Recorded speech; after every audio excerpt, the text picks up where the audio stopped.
Good afternoon, everyone. Thank you so much for joining us today for the Freshwater Stewardship community, especially on this long weekend for some of you. If you're tuning in on your day off, we really appreciate you.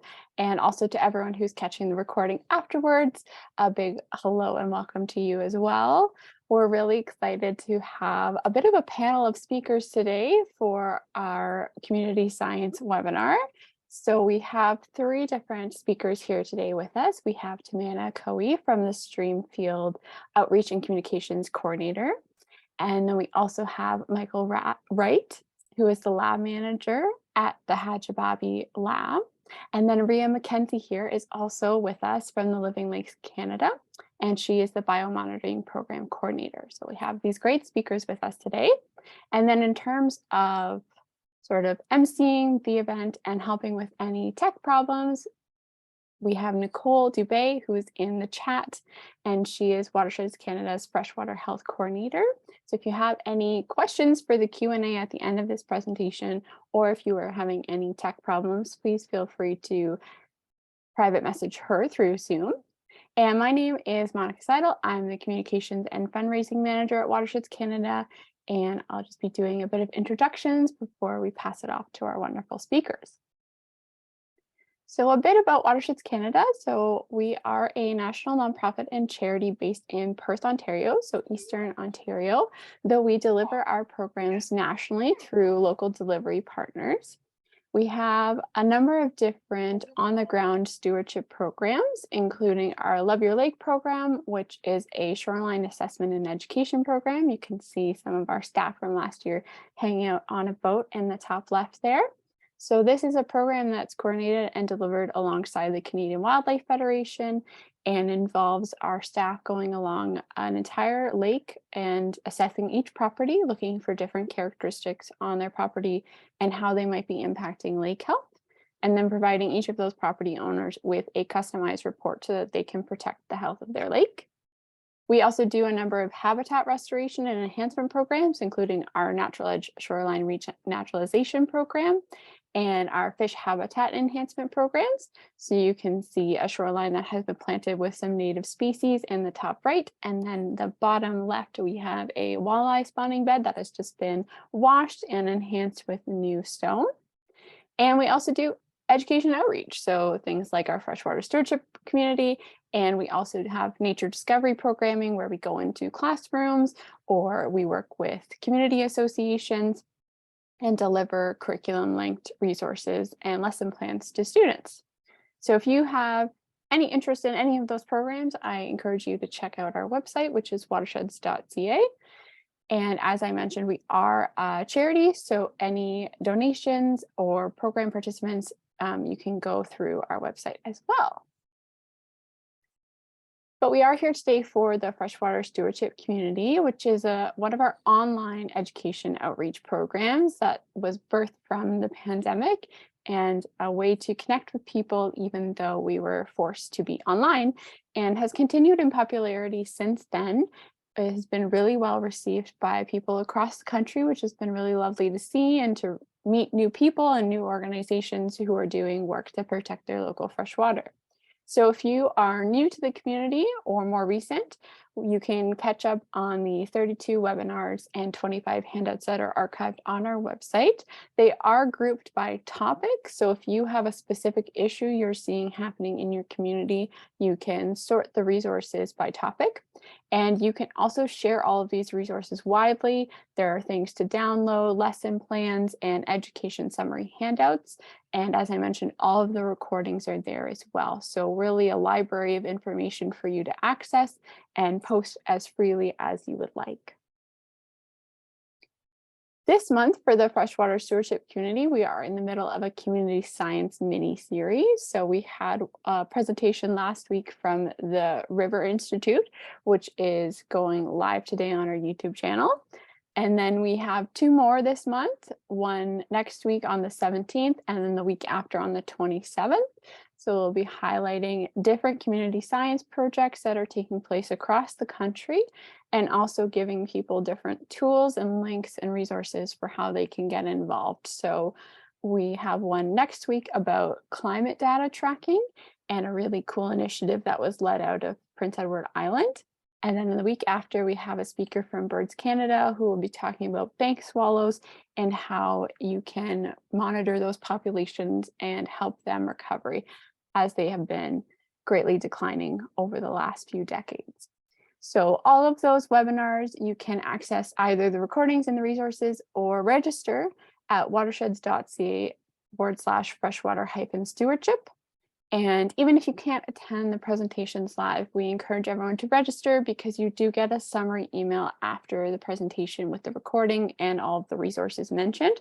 So it's a nice spot to have everything in. And so Nicole will be putting the link to that where you can register for those events in the chat. Each of the presentations comes with a handout, so it summarizes everything from the presentation, as well as has a section at the bottom with a whole bunch of hyperlinks to different external resources. And for this month, especially different programs that you can register in. And so this is the handout from last week's presentation. There will be another one for this week's presentation. And so this is a really great resource for you to have and also to share with others in your community or with your colleagues that summarizes the presentation and gives them different action steps on the different topics that are presented. So now we'll get into a bit of a speaker introduction for our presentation today. So the first person I'd like to introduce is Tamanna Kohi, who is the STREAM Project's Field Outreach and Communications Coordinator at the Hajibabaei Lab at the University of Guelph. She joined the STREAM team in June 2022 after working in the conservation nonprofit sector. Tamanna is passionate about water protection, and in her role, she strives to share the benefits of community-based research to assess watershed health across Canada. Next, we have Ria McKenzie, who is the Biomonitoring Program Coordinator for Living Lakes Canada. She resides in the eastern slopes of the Rocky Mountains in Alberta. In her position, she supports groups in a variety of community-based monitoring programs, including CAVN, Stream for Wadable Rivers and Wetlands, and the iTrack DNA program. Her background is in fisheries and biomonitoring in wetlands. And finally, Mike Wright is the manager of the Hajibabaei Lab at the University of Guelph. He completed his Master's of Science in Integrated Biology at the University of Guelph in 2016 with STREAM's scientific lead and became part of the Biomonitoring 2.0 and STREAM project. Mike now oversees much of the lab processes and leads the generation of reports for STREAM. So with that, I will pass it over to our wonderful speakers.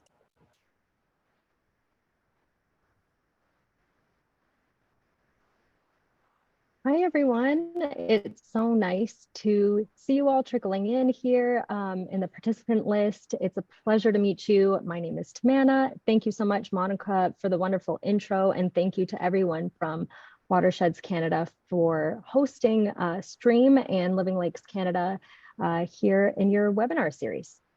So I'm going to share my screen here. And we can jump right into it. Okay. All right. So Mike and I are joining you today from the Hajibabaei Lab, and we're located in the Center for Biodiversity Genomics on campus at the University of Guelph. And so we're located within the Between the Lakes Purchase, Treaty 3, the treaty lands and territory of the Mississaugas of the Credit. We recognize the gathering places where we work, learn, and research as the home to past, present, and future First Nations, Indigenous, Inuit, and Métis people. The Hajibabaei Lab acknowledges our collective responsibility to each gathering place and its people's diverse histories, rights, and presence. We extend our gratitude as we work to learn and conduct research alongside each other for the water. So again, thank you so much for tuning in with us today. And if you're able to, please let us know where you're joining us from and what organization you're with in the chat. So we're here today to learn about how biomonitoring is for everyone. So we're really excited to get started. And so I'll be starting off with the presentation today, and then we're going to have Mike join in mostly for the Q&A at the end. So We'll be starting off with setting the scene as to why we conduct freshwater biomonitoring, what it is, and a brief overview of how it's done. And then we're going to be digging into the STREAM project by sharing its objectives, the methods that we use, and some of the impacts of the project. Ria will be taking the lead on some of the case studies of community groups that have used STREAM. And then we'll lastly cover some of the upcoming opportunities to get involved in the project and the benefits of joining the STREAM team before diving into the Q&A at the end of our presentation. So, as we're living in the era of the climate crisis, we're also living in a freshwater crisis. Freshwater scarcity is expected to increase due to pollution and overextraction, increased urbanization, invasive species, habitat loss, and climate change. Freshwater ecosystems, as you might know, are particularly vulnerable to biodiversity loss, which impacts local and broader environments. The image that you see of the frog on the right is from the 2016 World Wildlife Fund's Living Planet report, which estimates that freshwater species abundance declined globally by 81% between 1970 and 2012. Although Canada is home to 20% of the world's freshwater supply, it became apparent that Canada was lacking a comprehensive and unified monitoring system to track the health of freshwater ecosystems. So in 2017, World Wildlife Fund Canada published watershed reports indicating that roughly 60% or 100 out of 167 watersheds in Canada are data deficient for a number of ecological health metrics, which includes benthic macroinvertebrates. There wasn't enough available or accessible data for many watersheds that are impacted by various industrial, agricultural, and resource extraction activities. And this is a problem because we face a barrier to understanding the responses to watershed threats. So you may be wondering, what are benthic macroinvertebrates? Benthics are often the larval stage of flying insects that live year-round in the substrate of rivers and streams. And although they're small, they're mighty because they're numerous. They have different levels of tolerance to environmental conditions like water pollution, and that's why they're referred to as bioindicators of freshwater health. Some of the bioindicators used in the STREAM project to give us clues to the state of local aquatic ecosystem health are mayflies, far left, stoneflies in the middle, and caddisflies on the right. These are just some examples. And as mentioned earlier, Canada is data deficient in benthic macroinvertebrates, and so the need to fill this data gap is urgent. But there are challenges such as the high cost associated with hiring a professional taxonomist to identify the species or the benthics, and as well as the amount of time that it takes to process these samples. And then there's also the challenge of inaccessible sampling locations. But the good news is that STREAM offers solutions to these challenges. So here we are getting into STREAM now. So the STREAM stands for Sequencing the Rivers for Environmental Assessment and Monitoring. And this was a project that began in 2019 as a Canada-wide community-based project. STREAM is led out of the Hajibabaei lab here at the University of Guelph in the Center for Biodiversity Genomics. And one of the goals of STREAM is to work towards generating the data needed to close information gaps and build a clear picture of the state of Canada's watersheds with partner organizations. We use DNA metabarcoding to generate data collected from benthic macroinvertebrate samples from across the country. And we'll get into that a little bit later in the presentation. But STREAM also began with our founding members, which are joining us today, Ria from Living Lakes Canada, and then our other partners were Environment and Climate Change Canada and World Wildlife Fund Canada. And we were using a modified version of the approved National Biomonitoring Program known as the Canadian Aquatic Biomonitoring Network, or CABIN.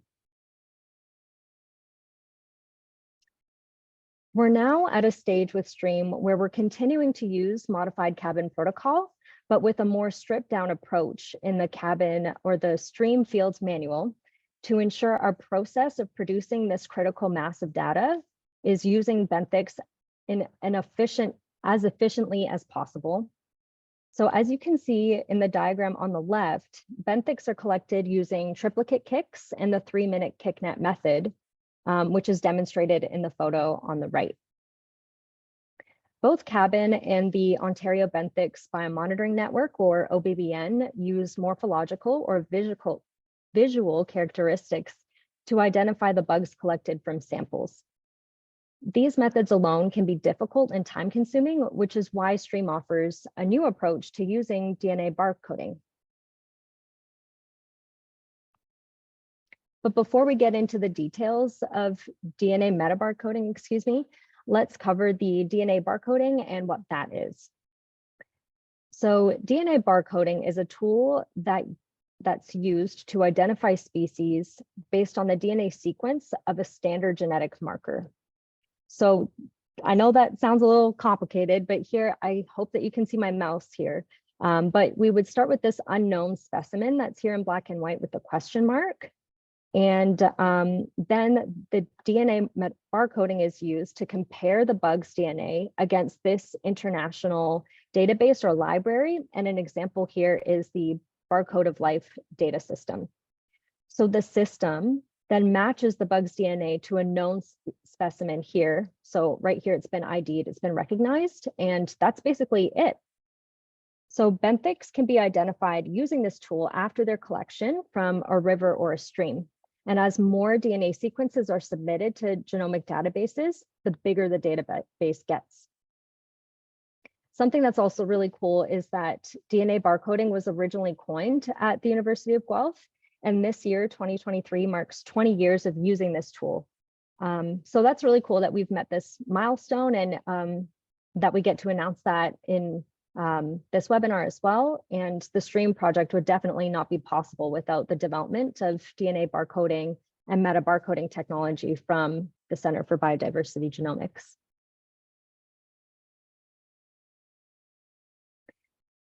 So in the late 2000s, new sequencing methods were introduced. And this meant that tens of thousands of usable DNA sequences could be produced from KickNet samples, but all at once. Even samples with multiple specimens or a mixed DNA template could now be sequenced together.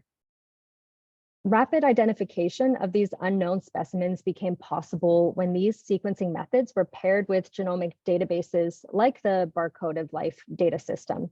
And this was a huge shift because sequencing was made more time efficient and accurate compared to sorting individual benthic samples or having the taxonomist assess specimens from the sample.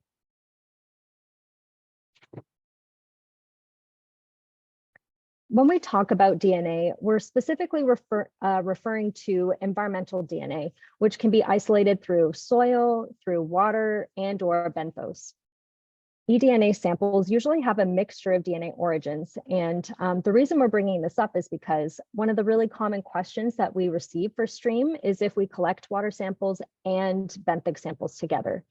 But although sampling water is less labor intensive and provides a regional scope of the species pool range, we would pick up a lot of partial DNA, which is not from whole specimens. So STREAM uses only benthic eDNA because the DNA is mostly from specimens that are physically in the sample, which means the species pool range is local. And although the KickNet sampling process is more labor intensive, we found that benthics provide the strongest biological signal for processing. So we're almost done with the technical stuff here, but DNA metabarcoding, or as we call it, Biomonitoring 2.0, it's a revolutionary DNA sequencing technology that enables freshwater monitoring at a broad scale. And STREAM uses the Biomonitoring 2.0 approach because it homogenizes a bulk sample coined as a bug smoothie. So think about having that for breakfast. And just kidding. And identifies taxa using signature DNA sequences down to the species level taxonomic identification, which is often not done by morphological methods. It also reduces the cost and improves taxonomic resolution. It's typically faster than conventional methods, and it can also use presence-absence-based diversity metrics if those are desired.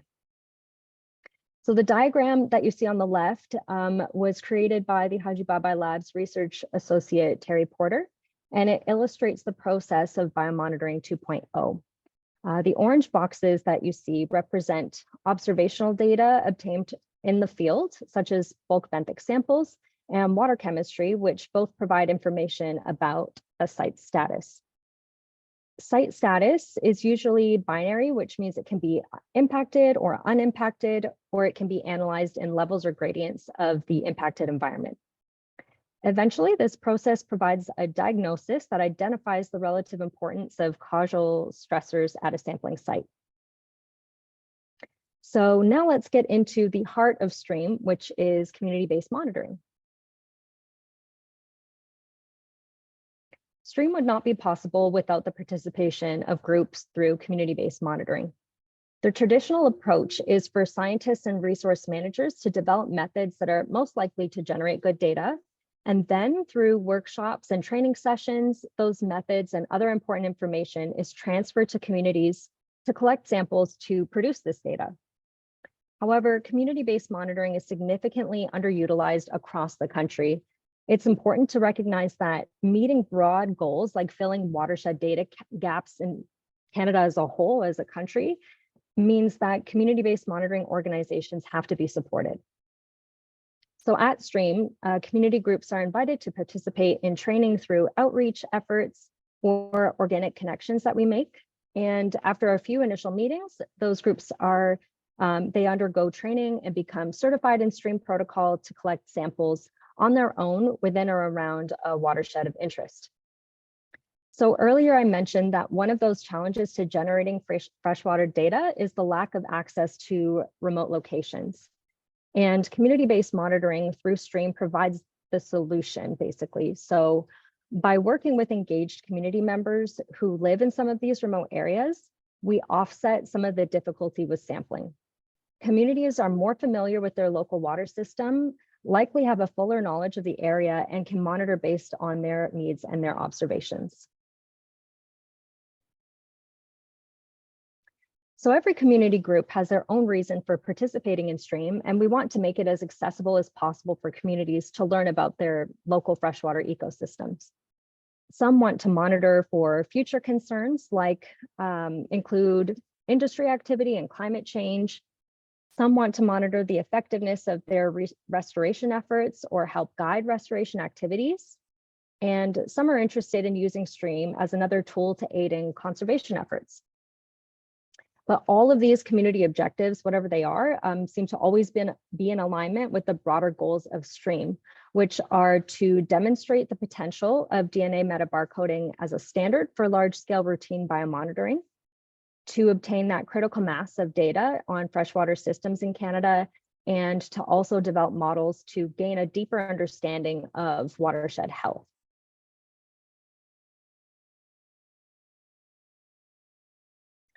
So I figured I'd break it down for how the STREAM project works. And so we have 6 modules that demonstrate our collaborative workflow and help us balance stakeholder needs with STREAM goals.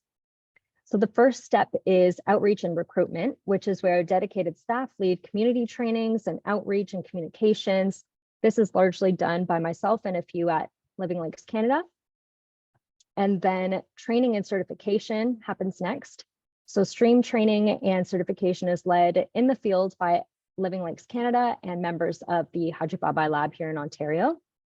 And then sampling is conducted by communities with guidance during training from Living Lakes Canada and the lab, and groups learn how to decontaminate, how to perform the 3-minute kick net, and how to follow other protocol outlined in our STREAM Fields manual.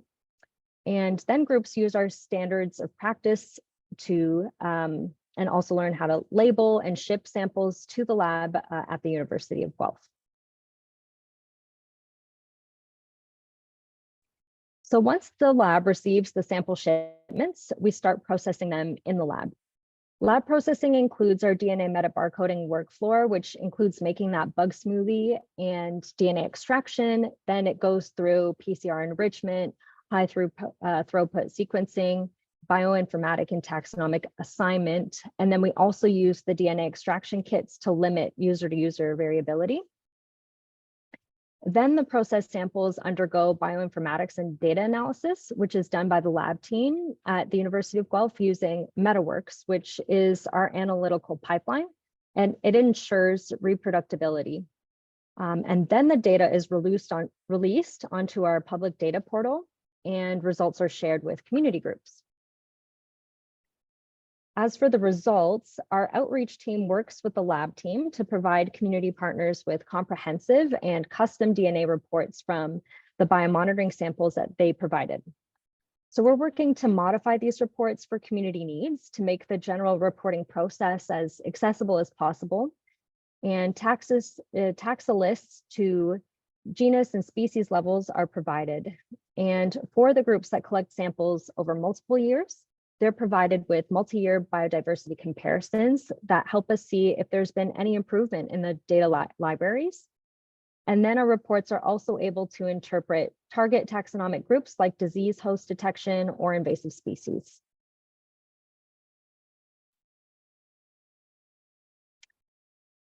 So something really exciting that we're announcing is that we've surpassed our initial goal of collecting 1,500 samples. And that was our initial goal when we had started the project. So this is a huge accomplishment for us, and we're so happy that we can continue sampling to reach new goals as STREAM continues.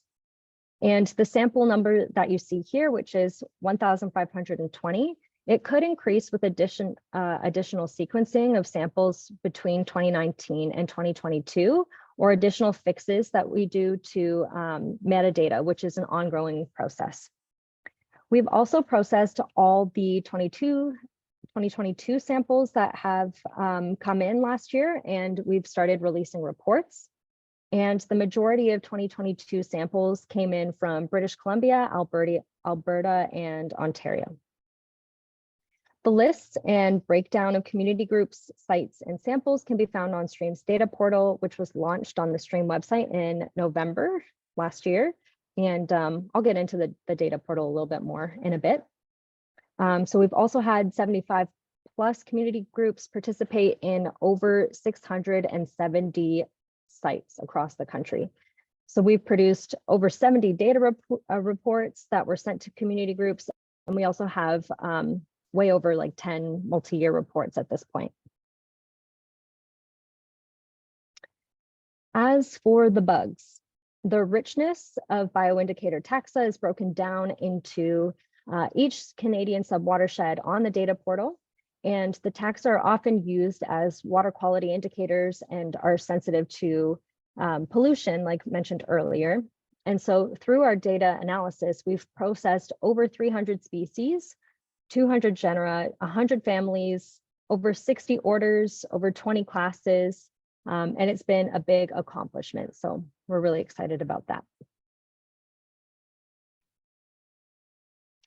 With all the progress that we've made to date, we've created a story map, which you can see here on the left. And I can link this in the chat later on, but it features our community partner groups that have been trained with an interactive map. And this is a major part of STREAM's legacy. A list of participating community groups, sites, and samples can also be found on the data portal, which is on the right here. It's just an example of what it looks like. So this is a living document that's updated from time to time. And it was initially released in November 2022. So the next update will be coming shortly. We're really grateful for everyone who chooses to participate in STREAM, and that's because without community, we wouldn't be able to monitor rivers and streams using community-based monitoring. We wouldn't be able to access particular locations, and we likely wouldn't have generated as much data as we have at this point. We also wouldn't be able to have the reach that we have without our partner organization, Living Lakes Canada. So I'm going to pass the presentation over to Ria now to highlight some of STREAM's community groups and some case studies. Great, thanks, Tamanna. And thanks everyone for joining us in this webinar.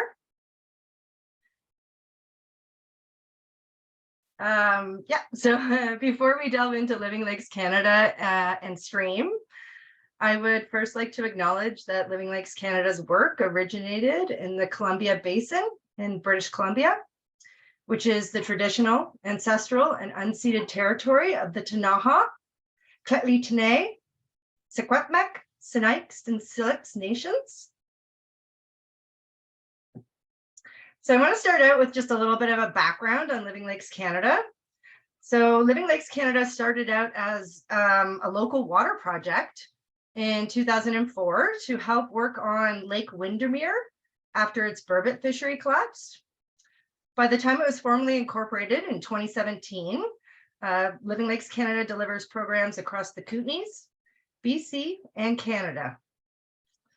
With growing climate concerns, the need for community-based monitoring has increased, and Living Lakes Canada has been a leader in this regard.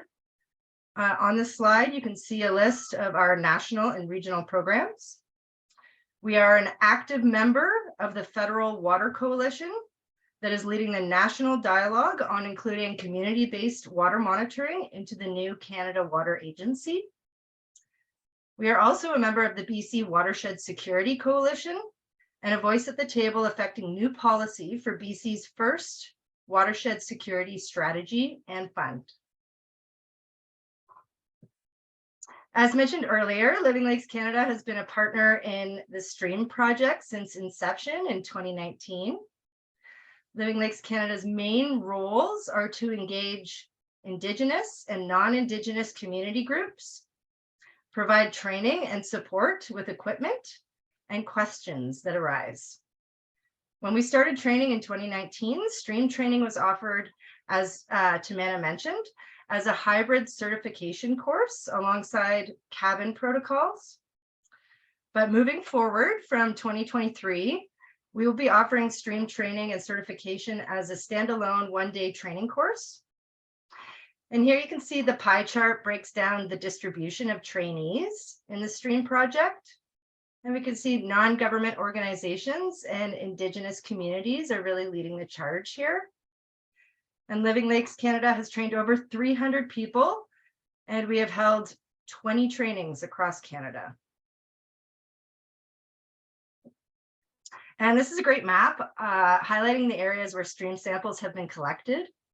As you can see, BC and Alberta kind of taking the lead here. And I just want to give a shout out to all the amazing community-based water monitors who have collaborated to really make this project what it is. So I wanted to start off with maybe highlighting a couple of case studies of what STREAM provides for groups. And I'm going to focus on Alberta and British Columbia. Starting with the Eastern Slopes Collaborative. This project was launched with the Old Man Watershed Council in 2020 to assess local community needs, share expertise, resources, and work to secure additional resources to develop a community-based water monitoring program. At the heart of this collaborative is a networked approach on a large landscape scale to aquatic monitoring. As you can see here, there's quite an extensive list of partners that are actively working on a networked approach. The Eastern Slopes Collaborative was created after a number of Alberta watershed planning and advisory councils recognized the need for a more standardized approach to water monitoring, specifically to try to answer local and regional water quality concerns. Multiple Eastern Slopes partners have submitted stream samples and are currently interested in sampling the critical mass that Tamanna mentioned earlier, needed to begin building a community data model, similar to the Atlantic model that is currently being built. The Eastern Slopes Collaborative is simultaneously collecting samples using traditional taxonomy and cabin methods to build the first ever grassroots-led reference condition approach model. Yeah, and then as you can see, these are the trainings that have taken place to date. And over 70 stream samples have been submitted by Eastern Slopes partners. And upcoming this summer as a part of the Watershed Week in the Bow Basin, in partnership with the University of Calgary, We will be conducting another stream training for Eastern Slopes partners.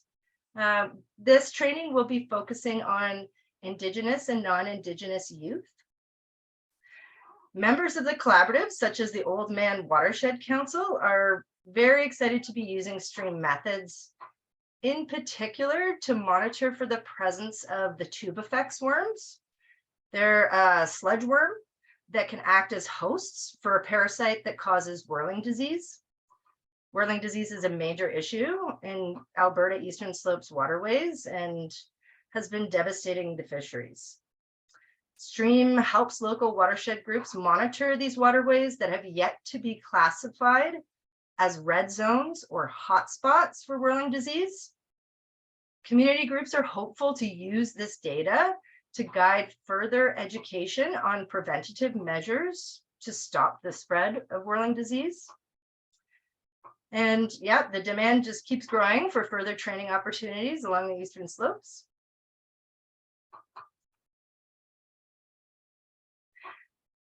And then moving forward here, so Living Lakes Canada has been partnering with Indigenous communities to train guardians, land managers, and technicians in the stream methods, and also provide support with all aspects of the monitoring cycle, including fundraising, equipment allocation, study design, field data collection, and data management, including analysis and reporting. I really want to highlight here that we aim to achieve the support and service role and look to our Indigenous partners for leadership and guidance in study design questions and monitoring priorities.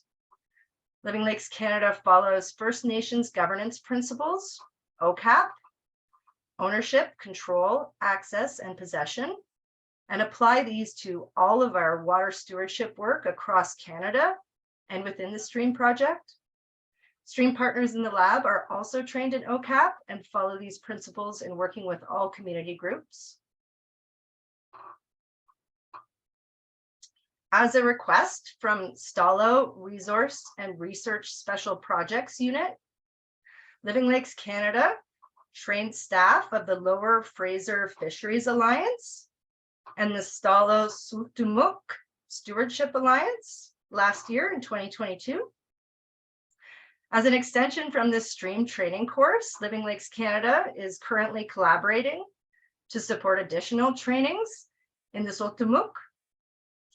Dr. Julian Yates, Research and Special Projects Manager for the Stallo Research and Resource Management Center, has said, I quote, "Stallo is looking for impacts on fish habitat, a concern for many members, and STREAM gives us an understanding of the quality of habitat to assess stressors on fish in some areas."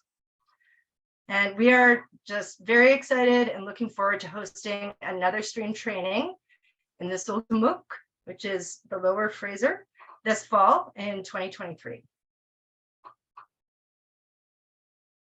And yeah, just wrapping up on our end here, this is Reagan Mountain, who is the program manager, and myself, the biomonitoring program coordinator. For any inquiries, please reach out.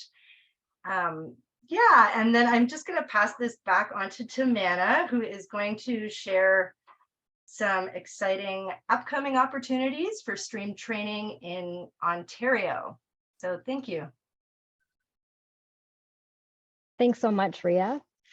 So as Ria mentioned, most of our data is being generated from British Columbia and Alberta right now. And so although we're really eager to continue growing the critical mass of data everywhere in Canada, we're particularly focused on generating more data here in Ontario at the moment.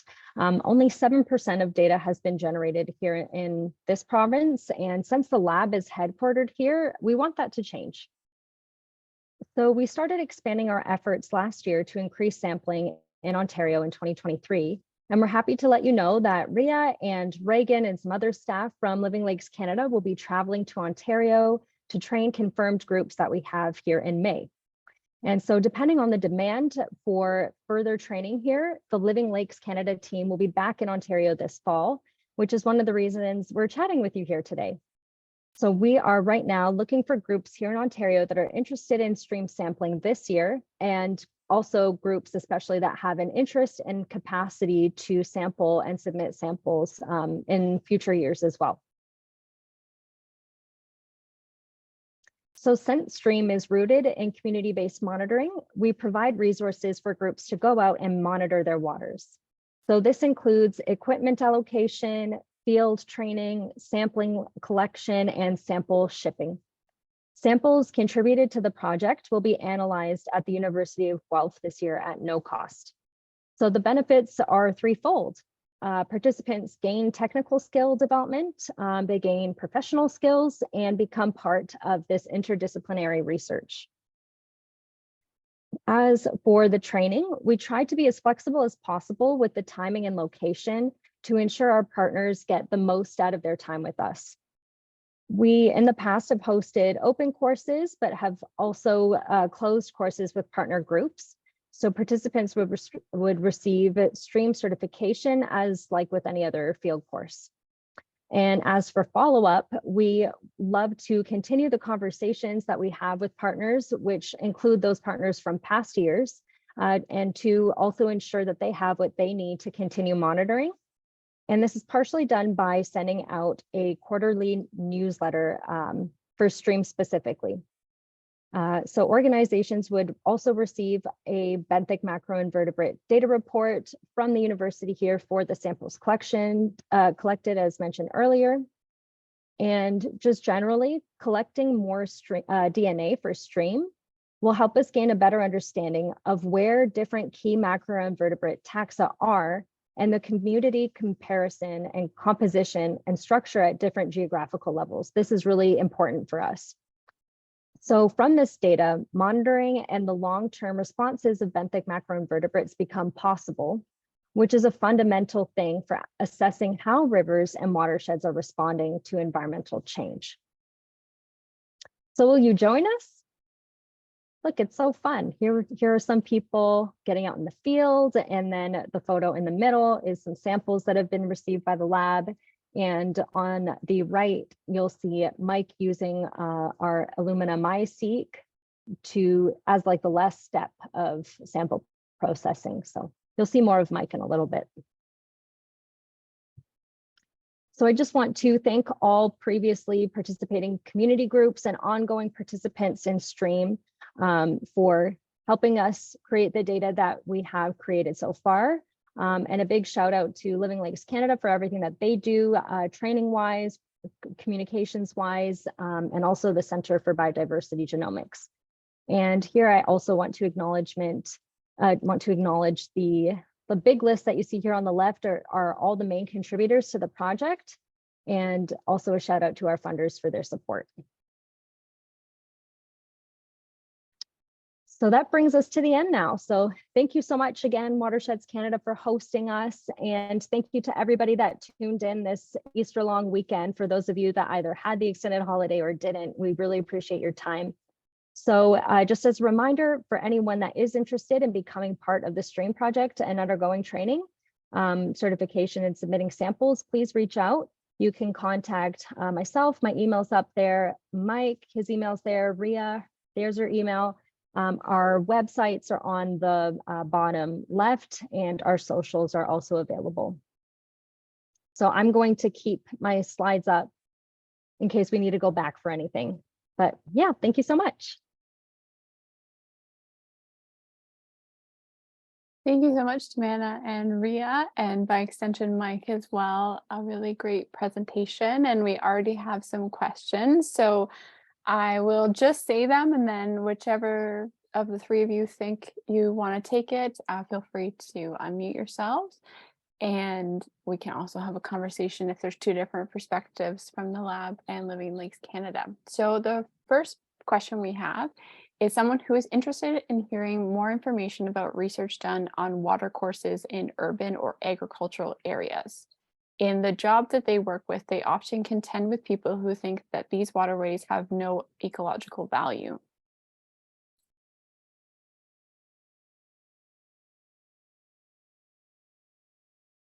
I'm going to let Mike have some light here. So Mike, you haven't been able to say much yet. You want to take this one? Yeah, sorry, I missed the first part of that question. Sorry. Just someone who is interested in hearing more information about research done on water courses in urban or agricultural areas, because people in their job feel that these areas don't have ecological value.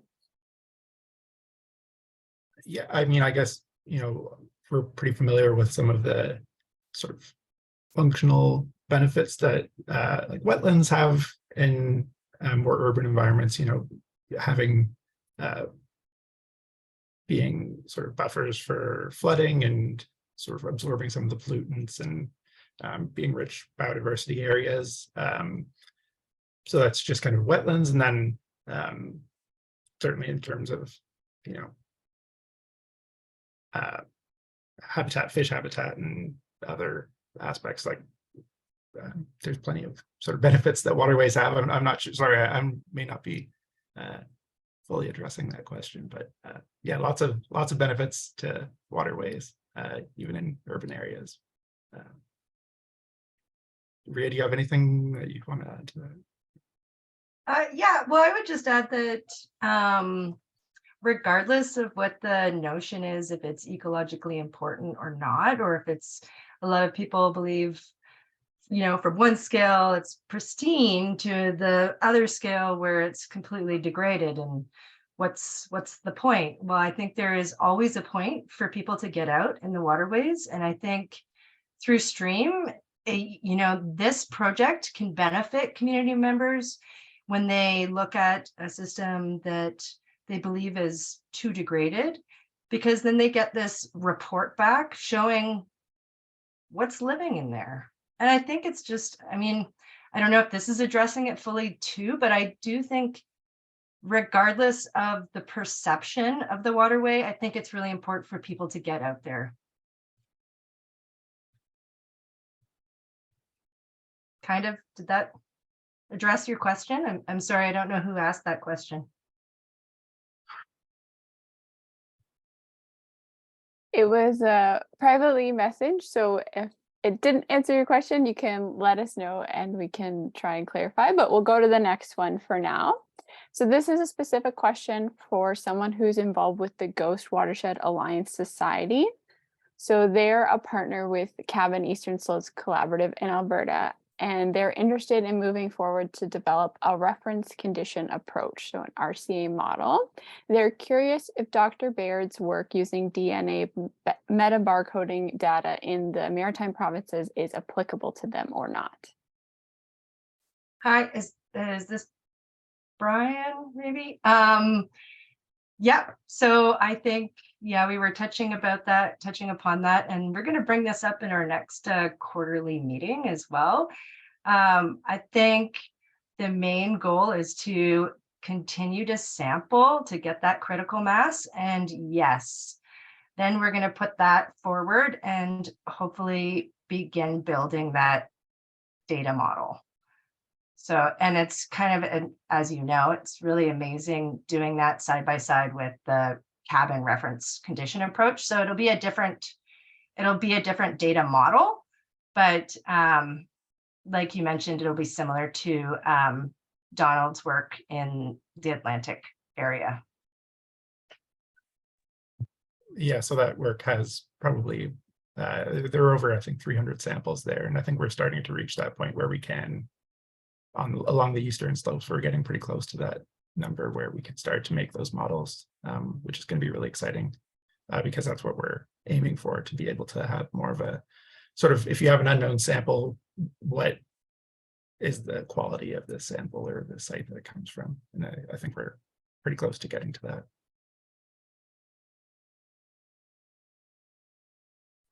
Okay, the next question is for each of you. So it's just a question on how each of you got involved with Stream.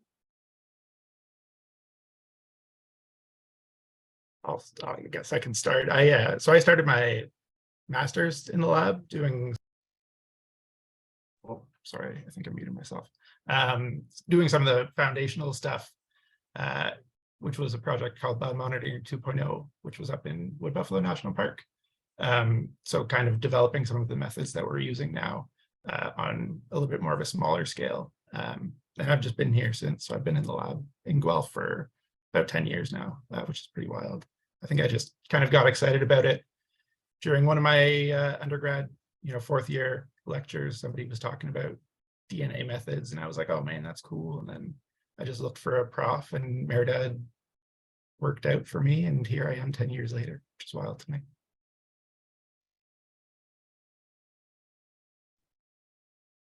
Awesome. Okay, well, I'll hop in next.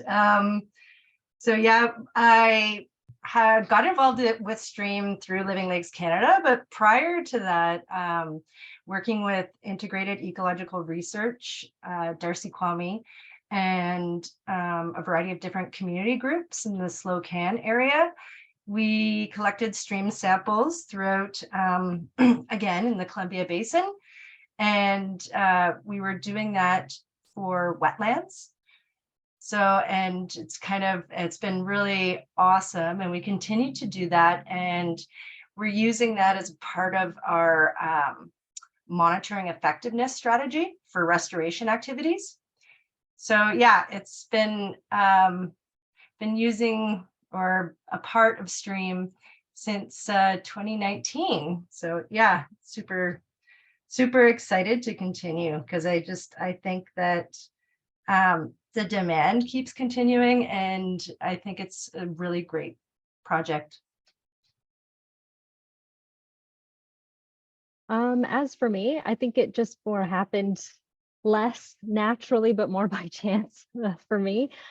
So I went to school for environmental sciences and studies at Trent University, but had a particular affinity for anything water-based. And after graduating, I got involved with an organization called Water Watchers that I'm now the chair of the board.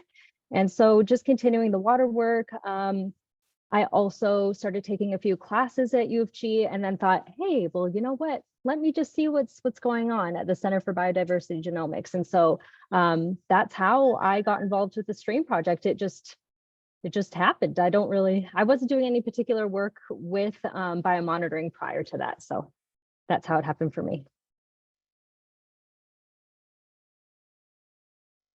Thank you, everyone. There's a question from one of your slides, Tamanna. I think it was in the middle. You had the 6 steps that people would go through, and one of them was the training. And someone's just asked, yeah, the training and certification. So someone's asking how long that is and if there's a cost associated to it. That's a really good question. So as Ria mentioned, right now we're offering the stripped down version of STREAM training. And so that would take about a full day out in the field. So yeah, we understand that can sometimes be an issue with, sometimes if you're working, it can be difficult to get a day off for that. And there are also a lot of people that are volunteering on behalf of these nonprofits or other community groups, but that's generally the amount of time that it takes. And as for the cost associated with that, we're not charging anything for it. And with funding pending for continued years, we would also offer it free of charge for next year's as well. But 2023 is guaranteed.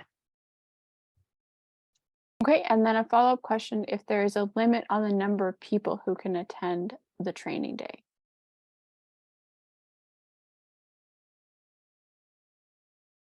Yeah, we tend to cap the training days at 15.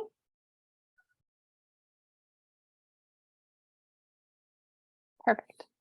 Okay, our next question is if you are aware of any conservation authorities who are involved with the STREAM program.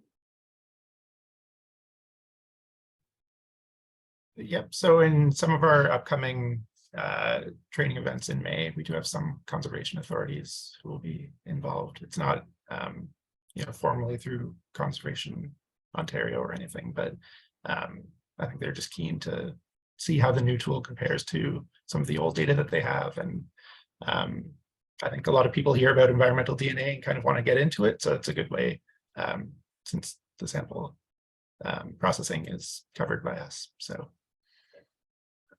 yeah. hopefully more conservation authorities get interested and hear about it. Because yeah, we're really excited about it, and we think it's a good way to have routine biomonitoring. So the next question is about community groups and whether they have a previous history of traditional taxa analysis. And if they do you think that they see DNA-based analysis as a threat to their fun? If so, how do you convince them that DNA is good and not a threat? So I think there is, a pretty wide span of community groups. So some are coming in fresh with not much historic, or at least not much, benthic invertebrate information on their streams. But there are plenty who have that sort of legacy data from the morphological in past years. There are differences in the data which make both valuable, I think, where with what we do, it's mainly presence absence data that we're generating, and morphological taxonomy will give you actual counts of specimens. So if you're looking at sort of changes in abundance of things, you still need that morphological information. And there's other things that sort of morphology is useful for. So because we destroy all of our specimens in processing, there is really a lot of value that comes from not doing that. But it's just sort of a rapid way for us to generate this data, and we are able to sort of get higher resolution identifications generally than what's possible, because it can be hard to work with such small, especially immature larval stages. You can't get great identifications, but the DNA is the same no matter what.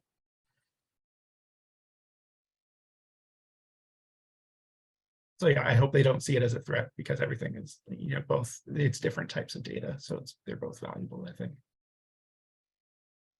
Maria, did you have something that you wanted to add to that?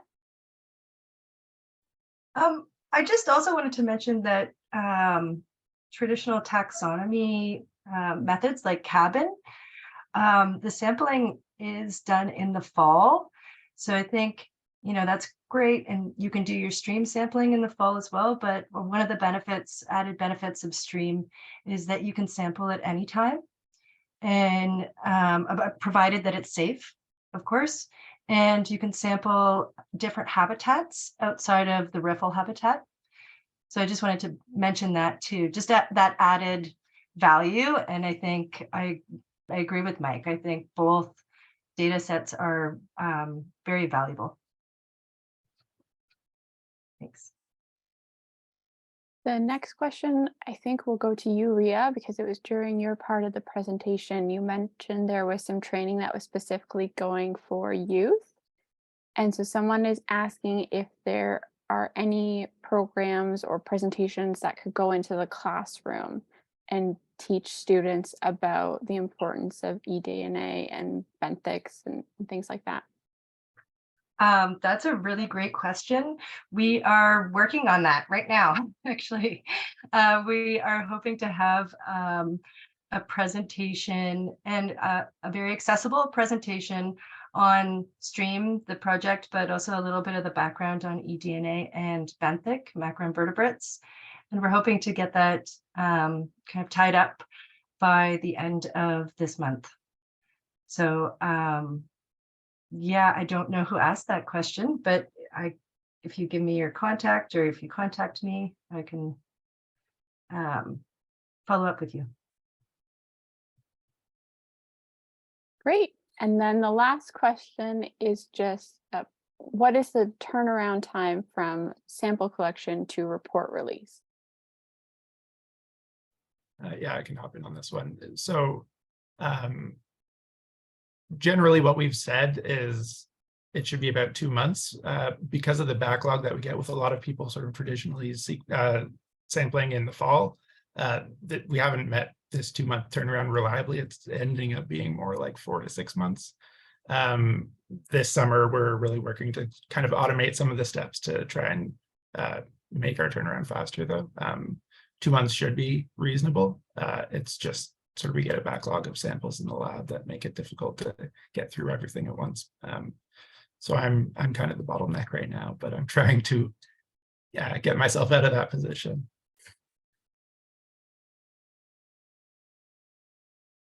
Great. And Nicole's just put in the chat a short survey link. So if people can take a few minutes just to let us know what they thought of today's presentation. And if you have any suggestions or ideas for future presentations, please feel free to put that in the survey, which is anonymous as well and should take you less than 5 minutes, unless you have lots and lots of thoughts about what we should do, which we would of course appreciate. And Tamanna's just put up the contact information again. We will be including some of those links in the follow-up email that goes out to everyone. It'll probably be early next week, and it will include the recording from today as well as that education summary handout that we mentioned. So we're right at 2 o'clock. So thank you everyone so much for taking an hour of your time today to join us. Thank you so much to Tamanna, Ria, and Mike for giving this wonderful presentation. And we wish everyone a good rest of their day. Ideally, you're getting sunshine like we are here in Ottawa. And just thank you so much for joining us. Thank you. Thank you so much for joining, everyone. Have a great rest of your day.